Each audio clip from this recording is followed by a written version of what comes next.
Welcome, everyone. My name is Dr. Ben Buchanan. I'm a clinical psychologist and also the founder of NovoPsych. And we're really pleased to have you here today to talk about how to use NovoPsych and how to make the most out of the assessment platform. I'm joined today by the head of psychometrics at NovoPsych, Dr. David Hegarty. I'm really passionate about outcome monitoring, and NovoPsych's mission is to really use technology to help clinicians improve their clients' lives. And I think one of the ways we can do that the best is through understanding how high quality assessments work, so that we can formulate with clients best, we can see their progress over time. So I look forward to sharing with you about that. But I just want to take a step back and think about measurement in general. And I want you to imagine that you were doing a renovation on your house and a builder came around and said, look, I'm very experienced. I don't use tape measures because I've just got years of experience and I just use my intuition. If you were interviewing a builder to do a reno, that builder who says they use their intuition rather than a tape measure wouldn't get the job. And I suppose I want to ask, what type of person you are when you're in the kitchen cooking. Are you the sort of person who just goes for it and just says, you know what, I'm just going to use my intuition and guess? Or are you the sort of person that wants to measure something out every time? And I suppose my sense is that the first time you do a recipe, it's really important to get the proportions right. And then after a while, you can start to use your intuition more.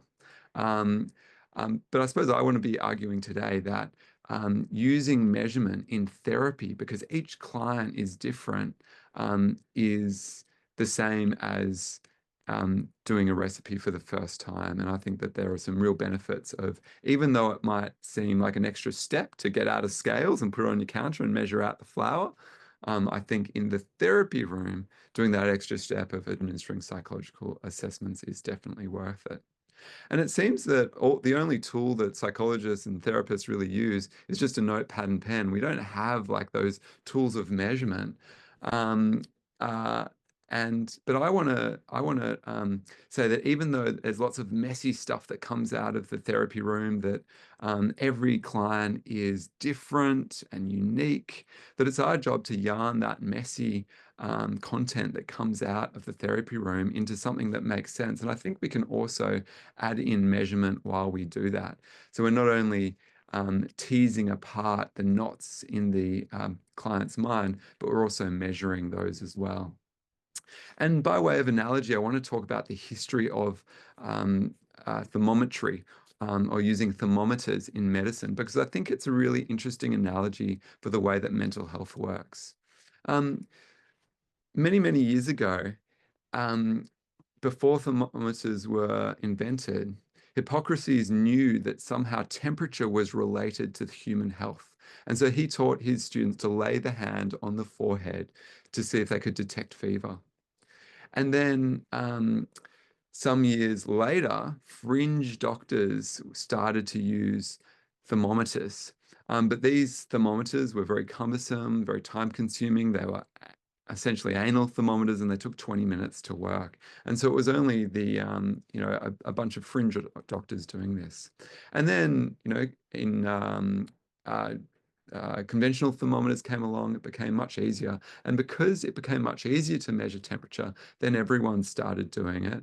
And there was major research showing that, finally establishing scientifically that the course of illness often could be charted using temperature, and that temperature was a key health indicator. And of course, we all know now that the first thing we do when anyone is sick is we measure their temperature, and we get a precise measurement.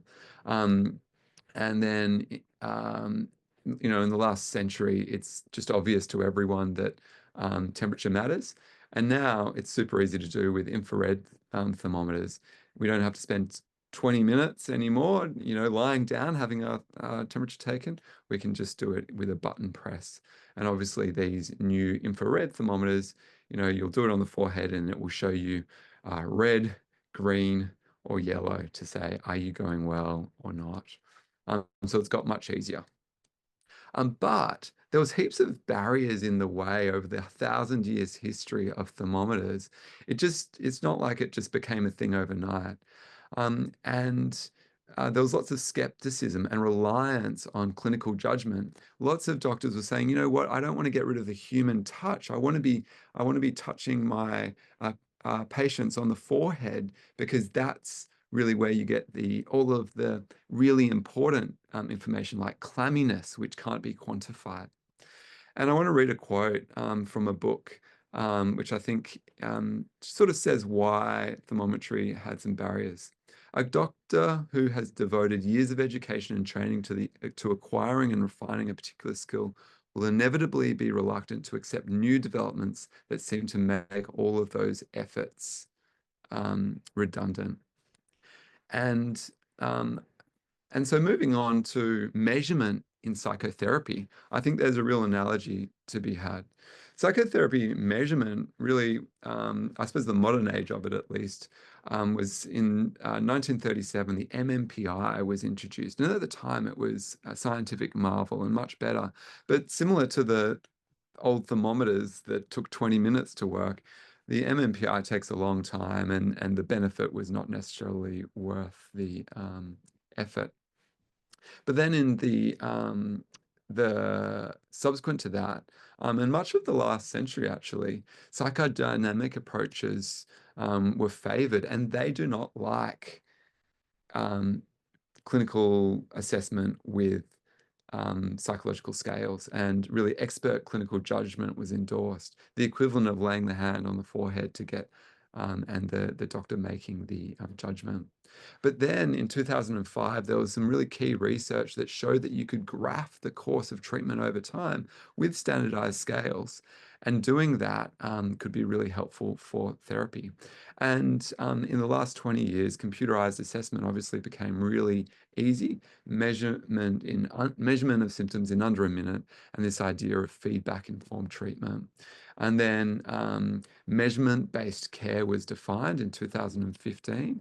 And then here in 2025, I think that measurement-based care is becoming much more widespread. We've got much more sophisticated ways of thinking about measurement, some of which I'm going to introduce to you today, and some of which we're at NovoPsych is developing as we speak, and we've got some exciting developments happening throughout 2025. And so measurement-based care is this idea where we administer assessments at the start, middle, and end of treatment. It's also called things like routine outcome monitoring, progress monitoring, feedback-informed treatment, or stepped care models. They're all sort of analogous with different emphases. But measurement-based care is defined as the systematic use of symptom monitoring scales and the use of those scales those results to drive decision-making at the level of the individual patient. So this is really at the individual patient. How do we make better decisions based on data from scales? And I want to contrast now standard care versus measurement-based care.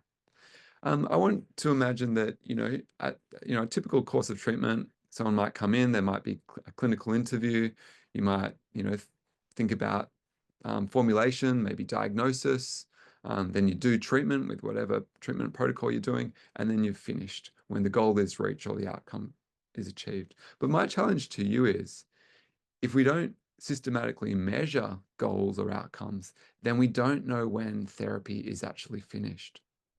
And so I want to contrast this to what we do in measurement-based care, which is really using self-report measures at the start and at the end to assess the treatment outcomes.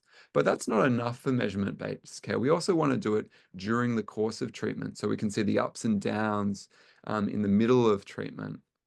And we also want to use assessment tools to aid in the formulation, to test our hypotheses. Is this person perfectionistic? Do they have PTSD symptoms? Are there autistic traits at play? And obviously, standardized measures can do a great job at that. And so measurement-based care is really baking in measurement to the way we do treatment in general. And so this is just an example of how you could do measurement of what the DAS looks like in NovoPsych. When you administer the DAS for the first time, we'll actually graph the percentiles over percentiles Here at NovoPsych, we prefer percentiles over any other metric because we think it makes intuitive sense. And so we've got the 50th percentile here, really showing what the average person in the population would experience on depression, anxiety, and stress. And then we've got the different ranges up here.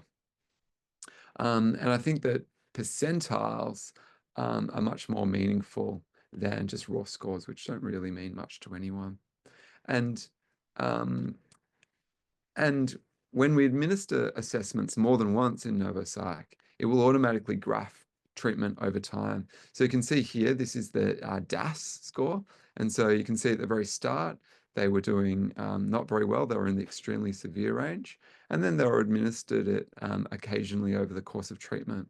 And then we can see here, I've just made a note, this is a real patient of mine, that this is when they started medication. And so you can see that the before and after medication, there was clear differences. And I think I would argue that you can only really see these changes when you're graphing them over time. You can't see them just through, looking back at your clinical notes or anything like that. And then also, these sorts of graphs are really helpful to put into GP letters to report back to a referrer, because we know that a picture tells 1,000 words, and the feedback that I get from GPs is that they really love seeing the graphs because they can clearly see how the client is going. And so I encourage you all to consider doing that, and we'll show you how you can do that in your GP letters.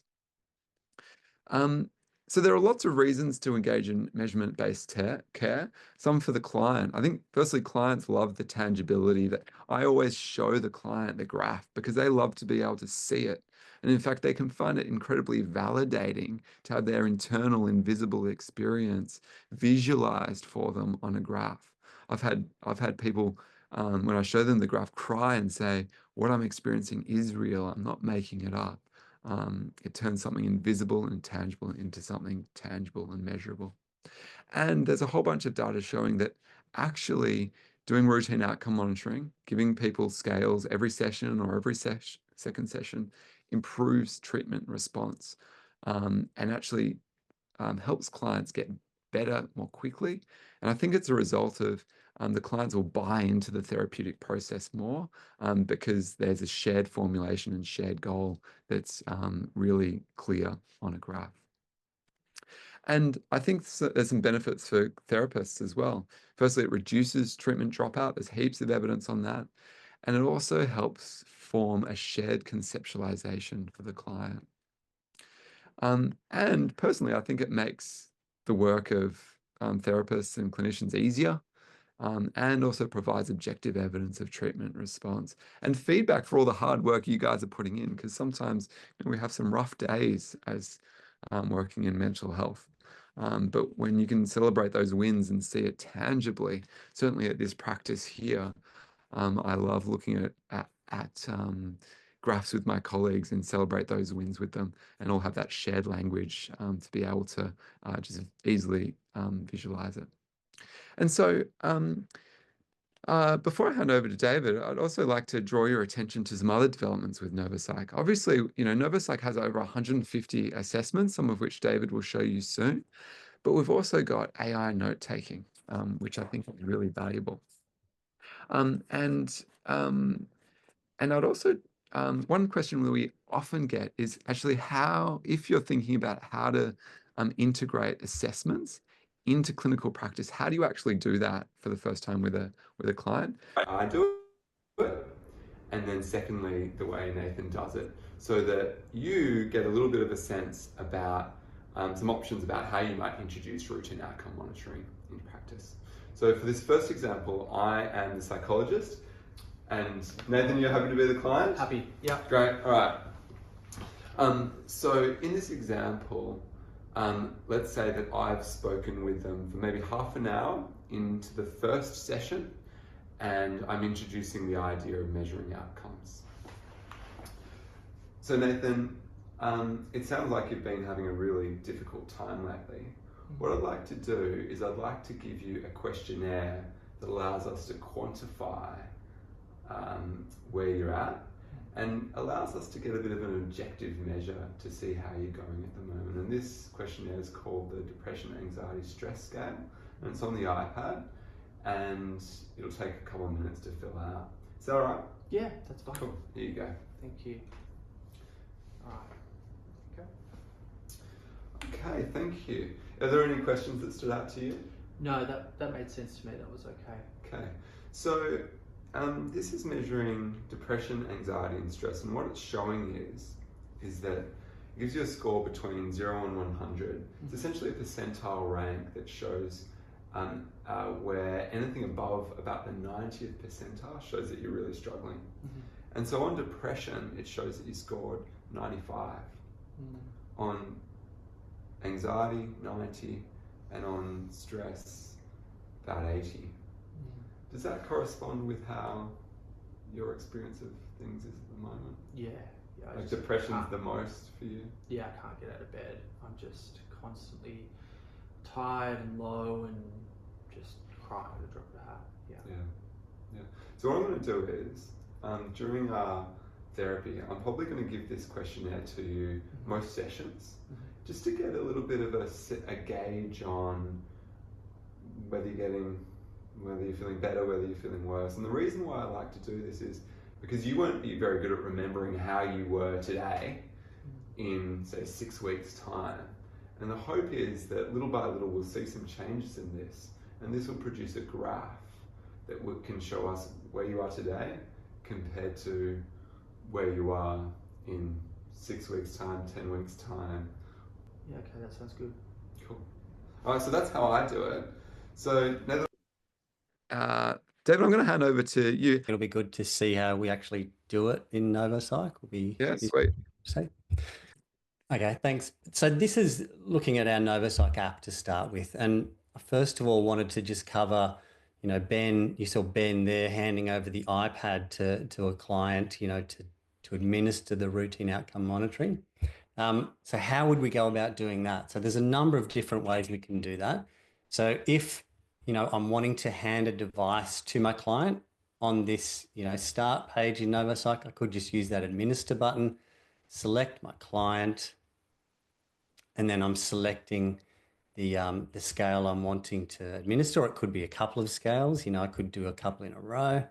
But if I'm just wanting to do that DAS21 and then just administer and then hand over the device to the client. So that's one way of doing it. We could also generate a link. Now you might want to do this, say, for example, I'm wanting the client to do this on their own device. So say I don't have a device in the room with me and I want them just to use their phone. I could select the client and again, then select the assessment. And I could just go, okay, generate QR code, and the client could just, on my computer, they could just then, use their camera to get that QR code and do the actual assessment themselves. I could print that out or have that ready to go so that the client can do it. There's another option back here. So if I generate the link again, if I go respondent to enter own details, that way I could actually have this set up as a DAS21, generate the QR code. I could have this QR code in the waiting room, and people, just as default when they come in, could scan that and just complete it, enter their own details, and it'll all be tied up to the client that way as well. I could, of course, email the assessment. So say I want my client to complete the assessment outside of therapy time. I can use that this way. So again, I'm just going with generic client. I'm selecting the DAS21 or whatever ones I want. I do have the option of making the results available to the client. So once they submit that, they would then get a link that they can actually see the results as well. I can then, before I send it, I can customize the email. So this is, auto-populated with some information we think most people like, but, I can edit that and change things as I like before then sending it. So that's another way I could do it. And another way then I can do it is to schedule assessment. So this is if I have, a number of kind of sessions planned out and I want to do that kind of measurement-based care, routine outcome monitoring at set schedules. I could schedule that assessment. So again, I'm going with my generic client, doing the DAS21, and just have some schedule settings. So like, whether I'm doing it every fortnight or month or whatever it is, and I can do that, and stop it after a certain number of cycles, customize the email again as set, and that'll just automatically send that out on those dates, and the client will get it, and you'll get all those results back. There are also, if I go into the client's view, say I'm doing group work and I want to assess how whole groups are doing, I can do that through the client, this way of kind of viewing my group and email the whole client group, that kind of stuff. So that's another option if I'm doing group-based therapy as well. But so let's go into looking at a client. So this is my generic client here. And I can see all the results of all the assessments that I've done. And, this little drop-down arrow just indicates I've done multiple assessments for that client. So, looking at something like the core 10, say, I can click that little thing, drop-down arrow, and see how many assessments I've done. I can see all the dates that I did those. So you can see this core 10 has been administered since 2022 and up until today. And interestingly, you can see, we're always updating our assessments at NovoPsych, and you'll see these little tags here can kind of highlight something for you as well. So it's interesting to note, little suicidality tag, because there's a question in the core 10 that talks about suicide or suicidal thoughts. And then moderate, we'll have a look at that and see how that matches up. The other interesting thing here is this summary button. If I click on that summary button, I actually get a summary of what's going to be in that report. And that can be interesting, especially if this has been administered multiple times. I can, copy and paste that into my own notes or into a GP letter. And this is straight from the interpretive text within our reports, which is, increasingly full of lots of rich information, which I will show you in a second as well. So it's really good to kind of look at that interpretive text to see what's kind of going on there. So let's actually click into something, because I think the most important thing in this, routine outcome monitoring, well, the easiest thing to look at is often just the plot over time. So if I click on this latest core 10 result for this generic client, this is what I'm going to see. So, straight away I get this result here for the latest, assessment. So I can see the raw score. As Ben pointed out, these percentiles are really useful because it tells me where they stand in comparison to everyone else. So being at the 35th percentile means, they're doing pretty well. It's got a descriptor of healthy. Those descriptors can be quite useful, and they are plotted in the background here, but just keep in mind they're much broader, in terms of they cover a much wider range. So you could get bounce around and movement within a descriptor, and things could be actually changing. So the descriptor might not change, but that's where that percentile might be able to tell you something. But overall, this graph is really useful because this shows what change kind of typically looks like in successful therapy. It's up and down. It's not just a straight line down. But you're looking at this kind of overall trend downwards, over time, and you can see that that's kind of useful to kind of get a gauge of that. Again, this is this interpretive text that I highlighted before. So, there's also useful information here. So, this is just talking about this is their current, result. They're in the healthy range, which is good. This last paragraph here is interesting because it talks about how their total score has changed from this very first administration. So it's saying since the respondent was first assessed on 6th of May 2022, their total score has significantly decreased. Okay, and that's important because we do get a little bit of bouncing around, but this significant decrease is actually based upon what's called a reliable change index, and that requires a change score of about 6. There's lots of statistics that goes into that, but all it really tells you is that it has reliably changed. It's not just this bouncing around that we sometimes get. It's a real change that we could say that's happened there. So that's an example of what the core 10 might look like. Let's look at some others here that are commonly used, something like the PCL5. Now, I just wanted to show you quickly, this one's quite an old one here, and you'll see there's no summary there. And I just wanted to show you, this is because we do update assessments a lot, and you'll see this is like a really old view of the assessment. Now, there is a trick that if I want to get that updated to our current, nice scoring where things, I'm going to get lots more information, I can just come in here and go edit result. I'm going to rescore that assessment. Okay, refresh this, and you'll now see that summary has appeared.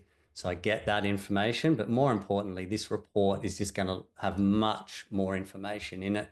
It's going to be more useful for me to see. This is a bit of a dummy kind of one where I put lots of, same scores in. So it shows this kind of information in a better way. We've got better graphs. But what I might do is I'm going to delete that assessment so that that's no longer there. And then I'm going to refresh this. And then this first one, I'm just going to rescore that. Okay, and so this is my first one now.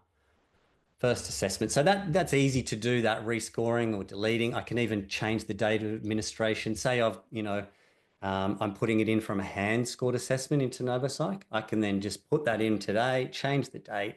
Okay, it's going to be all up to date and in my system. Okay, so here's looking at a PCL5 for the first administration for this client. So some interesting things to look at here. I wouldn't focus so much on the raw score or the mean score because they don't really mean too much intuitively. I would focus straight on this percentile. And this is a normative percentile, okay, so compared to like a community group. And so the average in that is going to be, the average person is going to be at the 50th percentile. This percentile is at the 99.6th percentile, so it's really high. Okay, so we know this person is, having quite severe PTSD symptoms. We can see the PTSD percentile. So this is a comparison to a sample of people who have been diagnosed with PTSD. That's at the 85th percentile. So that's even quite high compared to our comparison group of people who have been diagnosed with PTSD. For the PCL5, seeing as it is really tied quite tightly to the DSM-5 criteria, we do have this kind of little indicator here saying criteria met. For each of these subscales, which kind of matches to diagnostic criteria, it's telling us if it's in this kind of colored area, if the criteria is met, it's giving us a descriptor. No percentiles for those, but kind of we can use these to kind of then compare how things are going within subscales. And then the interesting thing, so this is the plot of average scores. We've got our interpretation there. It tells us some interesting things. It's talking about in comparison to other scales, the client has experienced a high degree of avoidance. So that might be something that I want to target first, in my treatment for this client to try and work on that at this point in time. There's some other, this little plot here is a useful one, which we're starting to show on a lot of our assessments. So it's showing, how our clients scored compared to these two samples. So this blue one is the normative sample or community sample. And we can see the 25th to 75th percentiles there. There's the average for the community or normative sample there. Here's the PTSD sample, so the clinical sample, and the 25th and the 75th percentile there. So that's where most of those clients in that PTSD sample scored. So you can see our client then is scoring, well above this clinical group, which provides us with useful information about the severity of what we're dealing with here. Okay, but then if you're looking at, routine outcome monitoring for this client, this is then something, I should rescore that one, sorry, because I deleted that assessment just to get rid of that first one. Okay, so looking at this plot, this is what I'm hoping to see, is that drop in the total score. I can see that that percentile there is really still quite high, right? So it's still at the 96.5 percentile, really quite high, classified as moderate. We've got not all criteria met, but this is where looking at these subscales can be useful.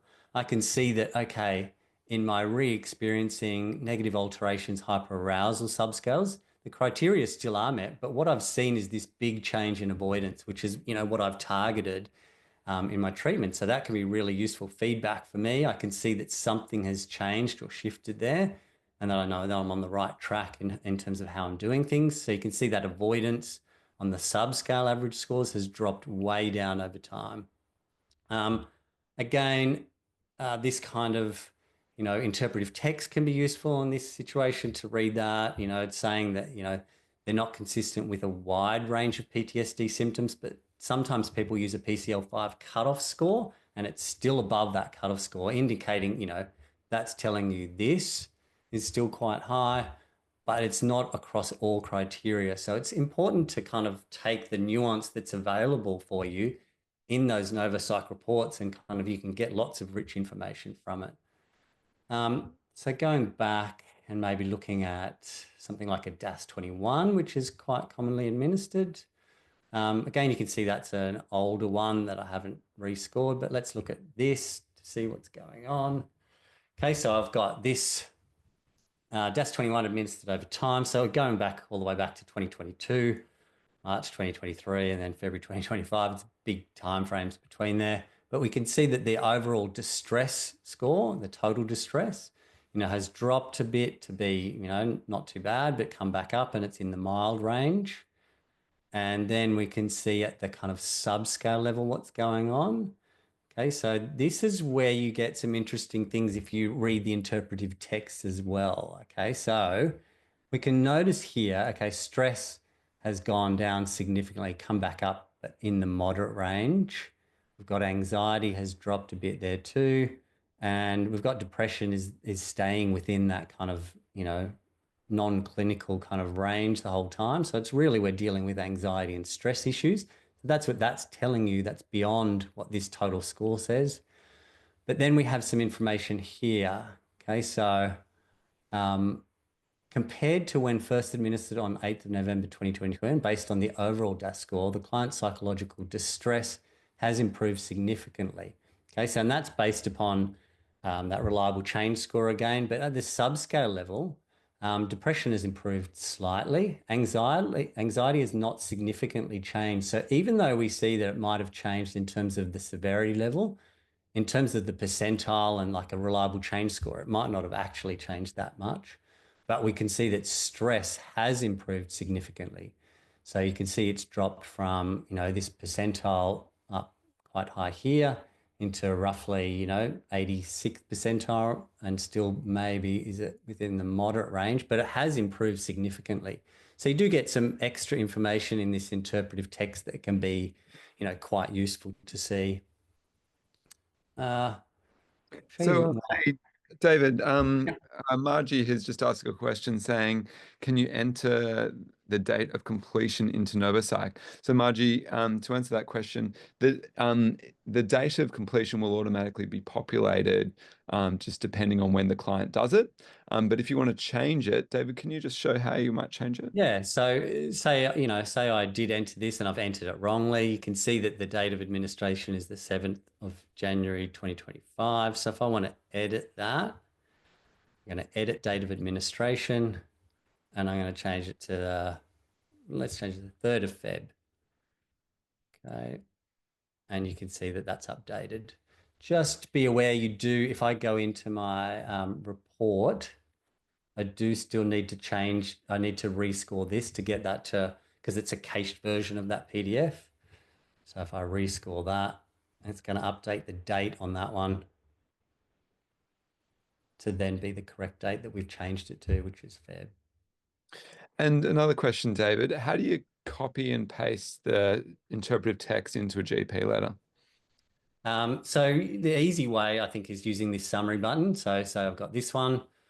I could just click on that summary button. I've got it here. I can just use copy to clipboard, and then I can copy that straight into a Word document. I can copy it straight into an email, however I'm using it. There is also the option of, I can go through and add stuff to this before then copying it, or I can save it, the changes that I want to make to it as well. So, this is really handy for that kind of thing of putting it in a a GP letter where you get that stuff that we've done the hard work for you in terms of interpreting those scores and the change in scores. And you can just copy and paste that straight in, or you can add your own little kind of tweaks to it to make it your own as well. So it's meant to be easy to do. And a question's come through to us.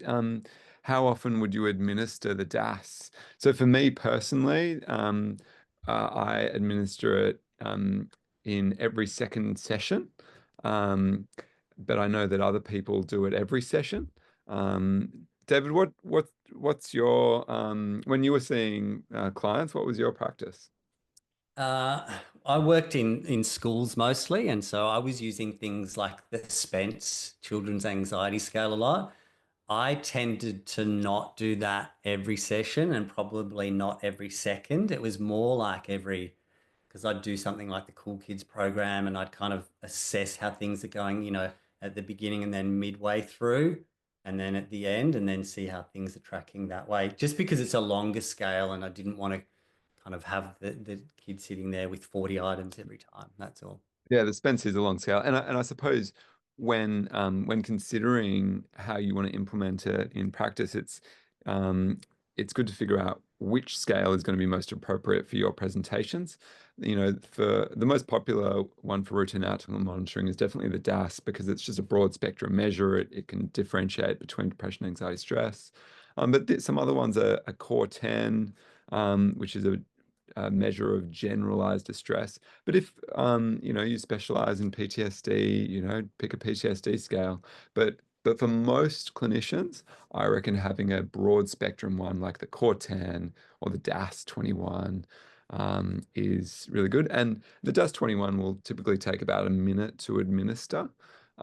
Whereas something longer like the Spence, especially for a young person, might be like 5 minutes. And then once you figure out which assessment you want to administer, stick to that assessment and just get into a routine in it. Doing it in the first session can be a really great way to have a shared formulation and get buy-in with a client. And then certainly doing it at the sixth session review, so you can get a nice graph to give back to a referrer, or but yeah, my practice was do it every second session because seeing the ups and downs and the fluctuations can be really helpful. And also, our human memory is not particularly good at remembering how we were last week, let alone a month ago. And so the uh, yeah, the graph can be a really great memory aid. So we've got a couple more minutes to go, David. One thing I'd like to share. Can I share my screen? Yeah, go for it. Cool.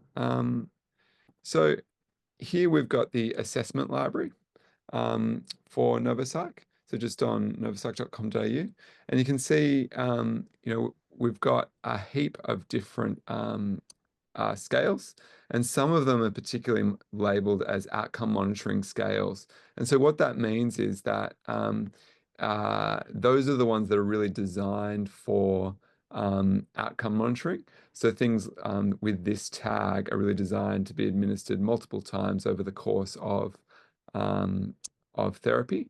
And so if you look at, say, the Core 10, you can find lots of different information on this, what the graphs look like, for example, and some of the ADHD, what the ACOS. this Yeah. one has the is a specific one outcome monitoring scale designed for tracking ADHD symptoms over time, which can be really fantastic. Um, uh, so we've got very specialized assessments for very specific presentations, but also broad spectrum ones as well. So I think we're about to finish up. Thank you so much for, we've got a couple more questions. When will we see assessment suitables for couples added to the library? Great question. So we've just released a bunch of assessments for adult attachment, which can be very useful for couples therapy. Attachment style questionnaire, adult attachment. Oh, that's a webinar we're doing. Yeah, the ASA. Yeah, down below that one. Yep. Oh yeah, the ASA, Adult Separation Yeah. Anxiety Questionnaire. Um, so uh, so they are great for couples therapy. And with this one, we've actually done this whole write-up on it, and we present the graphs in a really nice way where we've got secure attachment, dismissive, avoidant, preoccupied, fearful, avoidant. And thank you for the suggestions for specific couples ones. We do have some on our list that we will get to eventually.